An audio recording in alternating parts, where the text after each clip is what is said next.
السلام عليكم ومرحبا بكم معايا في قصة جديدة. وكما العادة ما تنسونيش من اللايكات نتاعكم، الله يحفظكم. هذا النهار غادي نهضروا على جريمة مارتيل وشنو الجديد فيها. السيدة صافي راها مشدودة، راضية راها مشدودة، ولكن بانت واحد المعلومة بأن مرسيدس رمادية كانت ديما كتجي عندها لديك الحومة، وكانت ديما راضيه كتركب مع داك مول الطوموبيل. كيقولوا على انه مقاول، وكاين اللي كيقول على انه شخصيه مهمه. المهم واللي وقع كذلك وهو ان الجيران ديال داك الدرب كامل تقريبا اغلبيتهم ومنهم بزاف اللي داروا بلايك للبيع على الديور ديالهم، ما قدروش يبقاو مازال في داك الحي اللي وقع فيه هاد الكارثه هذه.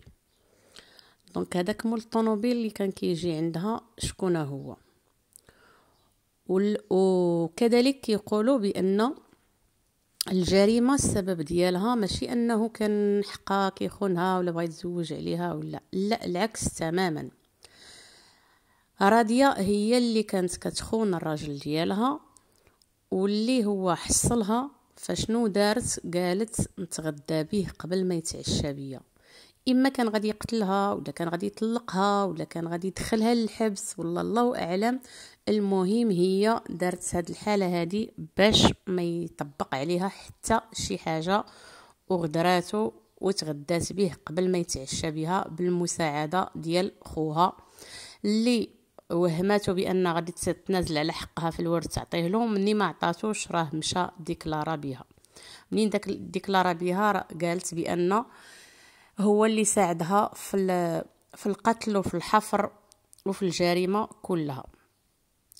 نرجعوا للموضوع ديال واحد الجار ديال راضيه كان سبق له ومشى باش يقدم بها شكايه، وهددها قال غادي نقدم بك شكايه. علاش؟ لان مرته كانت متصاحبه مع راضيه وكانت كتديها معاها وكتركبها معاها في داك الطوموبيل الرماديه اللي كانت كتجي عندها.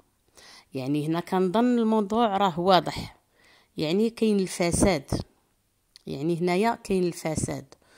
وكيف ما عرفوا كذلك وعرفنا حتى حنايا، قالك بان السيده راضيه قبل ما يتزوج هذا السيد اللي هو من مدينه تازه وهي من مدينه القنيطره، كانت قبل ما تزوج به كانت السمعه ديالها قبيحه بزاف، يعني كانت متعاطيه للفساد والدعاره، واخا هكاك هو تزوج بها.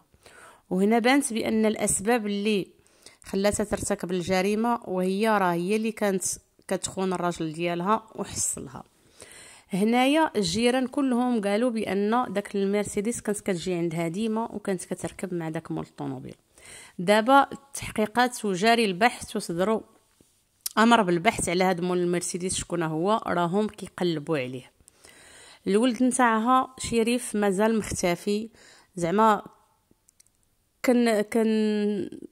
كنتمناو انه الا كان عايش يخرج بشي تصريح، الا كان في الدول الاوروبيه ومازال ما مصايبش بوراقه، ولا يصيفط غير شي فيديو ويقول بانه مازال عايش، ويقول بانه علاش مشى الا كان باقي عايش. وإلا كانت تقتل فاكيد هنايا الام ديالو هي اللي غادي تكون قتلاته. كنظن بان اللي عاق بها مولادها ولا اللي بدا كيلمح بانه كيعرف بان هي اللي قتلت الوالد تاعهم كان كيهددها ولا كان كيقول لها غادي نديكلاري بك، فهي كانت كتسبق وكدير شرع يديها. والغريب في الامر ان كذلك اللي لاحظنا بان العائلات بزوج ما خرجوش حتى بشي تصريح، وما استضفتهم حتى شي منبر اعلامي، لا العائله ديال الزوج اللي مات الله يرحمه ولا العائله ديال القاتله اللي راها مشدوده. حتى شي واحد ما خرج بشي تصريح. كنتمنى مثلا نشوف تيفي ولا شي منبر اخر ولا شي صحافه اخرى تمشي تقلب على العائله نتاع الراجل ويستضفوهم ويهضروا معاهم ويقولوا لنا على شنو كيعرفوا على العلاقه بين المرحوم والزوجه ديالو، كي كانت العلاقه وكي كانت الظروف اللي تعرف عليها فيها وكيفاش حتى تزوج بيها وكي كانت علاقتهم، واش كانوا كيدابزوا، واش كان شي حاجه بحال هكا، واش كان.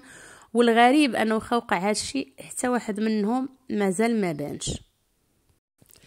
العائله ديال القاتله حتى هما حتى واحد فيهم ما خرج بشي تصريح وحتى شي منبر اعلامي ما صادف شي واحد فيهم باش يقولوا لنا حتى هما شنو كيعرفوا على هاد القاتله وكيفاش كانت علاقتها مع العائله نتاعها وكيفاش كانت العلاقه ديالها مع ولادها.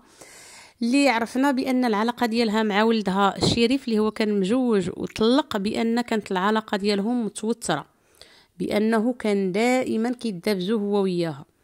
هي دابا في التحقيقات قالت بان راه سرق لها الذهب ديالها وسرق لها الفلوس ومشى حقا حرق ودار وفعل، ولكن كتبقى هذه مجرد هضره.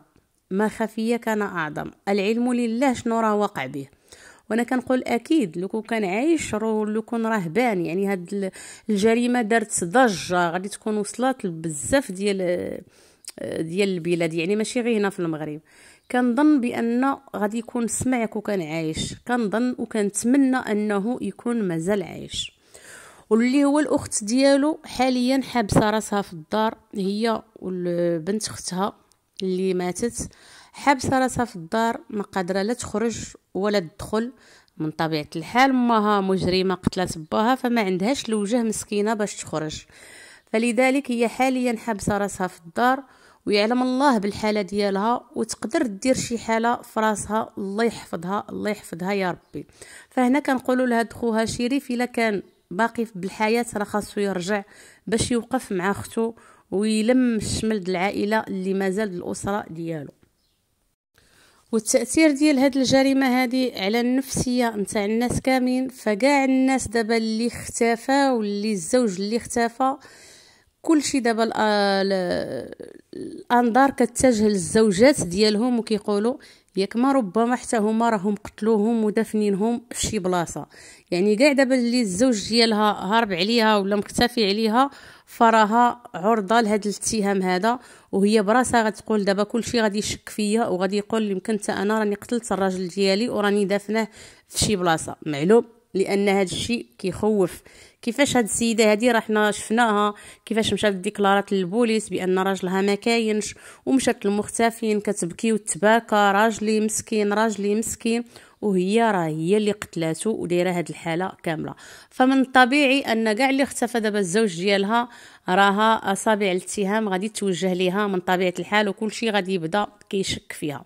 وكنتمنى عائله المرحوم تبان وتقول لنا على شنو هي النوع د العلاقه اللي كانت بينها وبينهم، زعما بين القاتله والعائله الزوج ديالها وبينها وبين الزوج ديالها، وكيفاش تعرفوا كيفاش كانوا كيعايشين. والتحقيقات دابا مازال مستمره، واكيد اكيد اكيد غادي تجبد بزاف نتاع الفضائح وبزاف ديال المشاكل اللي غادي تكشف عليها التحقيقات الماجيه. وهنا هاد القصه تسالات، والسلام عليكم.